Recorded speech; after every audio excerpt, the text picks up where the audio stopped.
Hey, Alex. Hey, man. What's going How on? you doing? I'm doing all right. I think I just shared with you that I prepared some dead ends for today. Oh, yeah. What's a Um, dead end? I'm glad you asked. It's something that we used to do or used to have or used to exist, but doesn't really exist anymore. Okay. And this one, so I've got two that I'm going to do later. We're going to record during the same session, but this is a third one that I just want to kind of get your reaction to something, and then I want to talk about it, and then that'll be it. It'll be short and sweet. Okay. You down for that? I think I'm game to play this. I'm going to tell you that I actually wondered if there's a possibility this would make you angry, Oh, but Alfred from Austin assured me that you should not get angry about this. wow. I would get angry at you saying that it doesn't exist anymore. I would that I would get angry about for what I'm about to play for you. No. But really, there's no reason to get angry. I just was being a little paranoid. So now just I want you to listen to this. So I was recently sent a recording of somebody telling me some things, and I want you to listen to it. All right?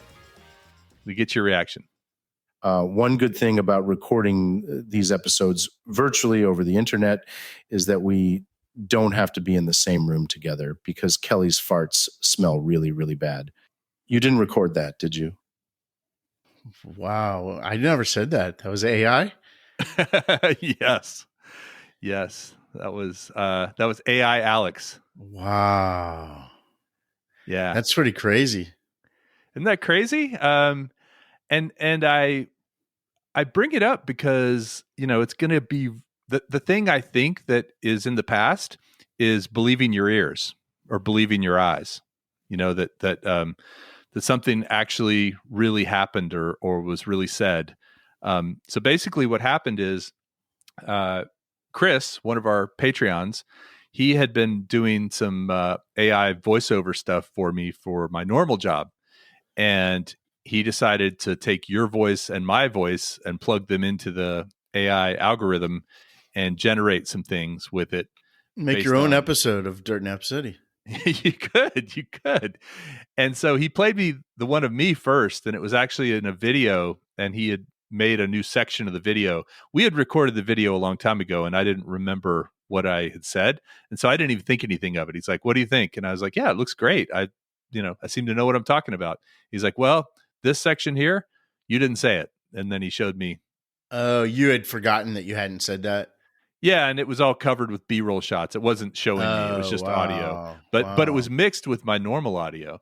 And then he said, "Yeah," and then I did a couple of Alex, and so he played me that one, and I was like, "Wow, that is just scary." So I want to play it for you one more time, and I think it sounds a lot like you. It does sound an awful lot like you. Yeah. But then I also hear a little bit of Barack Obama in it. So I want you to listen this time with an ear towards Barack Obama. Mm-hmm. One good thing about recording these episodes virtually over the internet is that we don't have to be in the same room together because Kelly's farts smell really, really bad. You didn't record that, did you? I like that part when I act like I was caught. No, it's funny because people tell me that I have that cadence of Obama anyways. I'd never noticed it until I heard that recording. Have you heard what NBC is doing with the digital arm of NBC for the upcoming Olympics? I guess if you're listening to this, the Olympics have already passed. They have a virtual Al Michaels, the announcer, Al Michaels. And wow. What you can do is you log into the NBC platform and you customize the events that you're interested in and the countries that you're interested in. And then every day you get a little digest of Al Michaels giving you highlights of the things that you liked, except for there's like 5 million possibilities or 50 million possibilities. Infinite number, really. Sure. Yeah. But it's Al Michaels narrating it, Virtual MI, because of course he signed off on it and he's getting paid for it, but he doesn't have to do any of the work. Wow. So is it video and audio or just audio? It's video. It's not video of him. It's video of, highlights from the Olympics. Yeah. Wow. Yeah, I guess, where this really just is terrifying is I know that a lot of people are trying to scam people all the time. Happens, and my grandmother actually got scammed because the caller called on the phone and told her I had been in an accident and I needed money, and she had to go to Walgreens and buy gift cards, and it was very, very fishy, but she fell for it and she bought like a $2,000 gift card and gave it to him, and then called me later and was kind of mad at me, and I was like, Grandma, I had nothing to do with that. That was. But imagine if that had been your voice telling her. Yeah. No, that's pretty scary stuff. On the other hand, it's probably going to be super efficient for things like you were talking about, like voiceovers. Yeah. And things that somebody legitimately signs off on. I mean, we actually just had a project where it was shot in the spring and it was supposed to go live in the middle of the summer, and it didn't go live in the middle of the summer. So then we were trying to kind of adapt it for the end of the summer, and we had to have the narrator say something different. And this was kind of how all this came to be. We used the program to do that. And we did get permission from the actor who was in the original video. Hey, do you mind if we change what you said? Here's what you said. Here's what we want you to say. And he was fine with it. But the thing that's kind of crazy about that clip that you played, though, is that it wasn't robotic. No, it didn't sound like, Stephen Hawking. It had the right kind of inflections. It even had the cadence that I kind of use. I mean, it genuinely sounded like I was doing an interview. So what Chris told me was that as he created that, because I have not created one of these yet.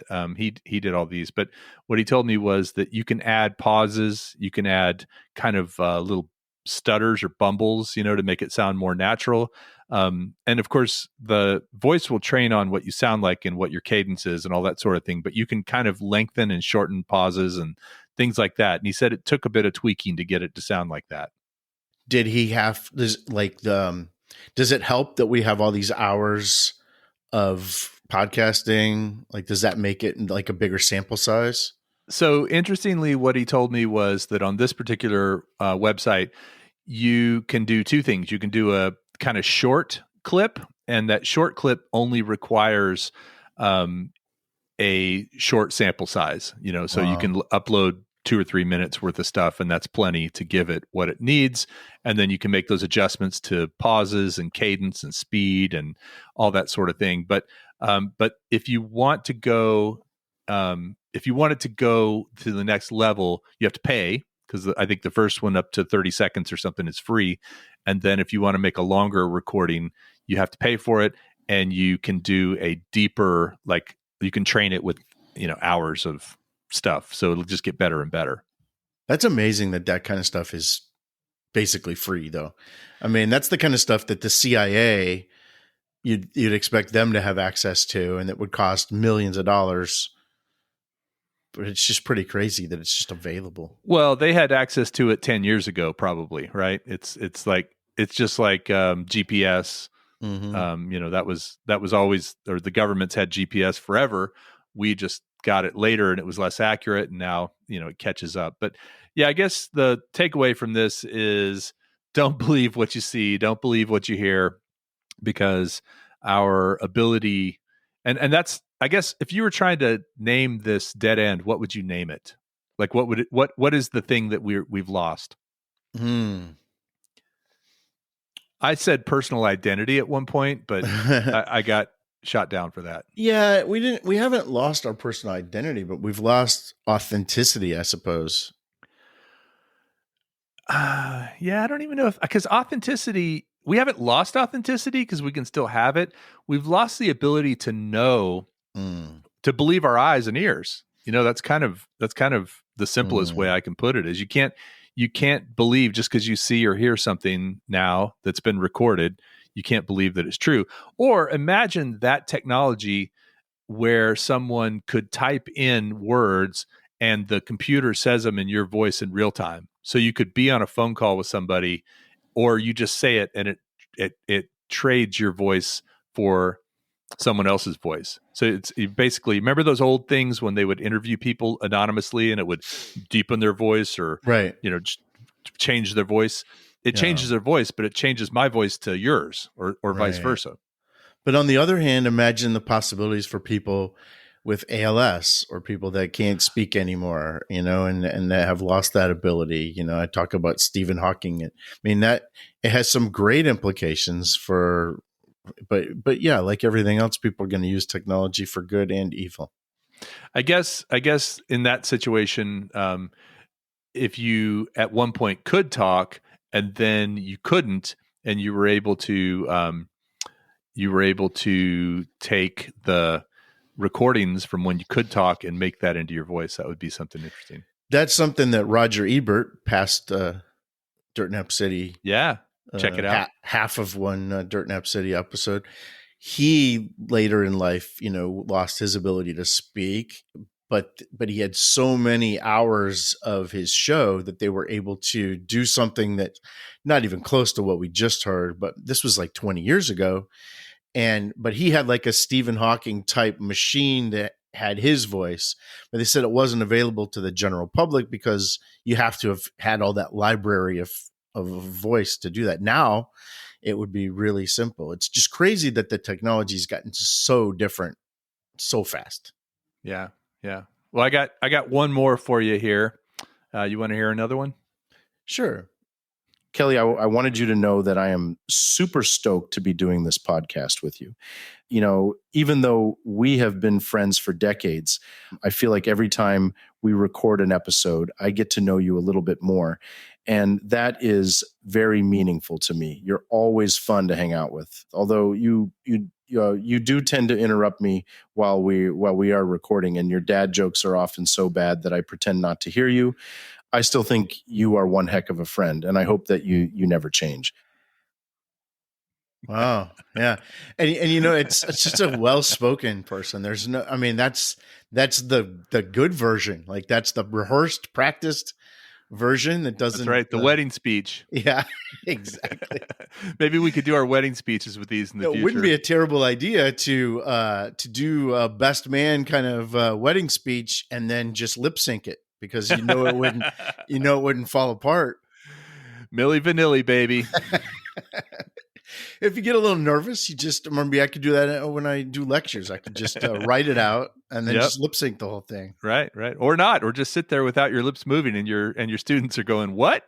Drink some water during it. Ventriloquism. All right. Well, I hope we haven't lost our ability to trust our eyes and ears, but you know what they say, trust but verify. Yeah. Interesting. Thank you.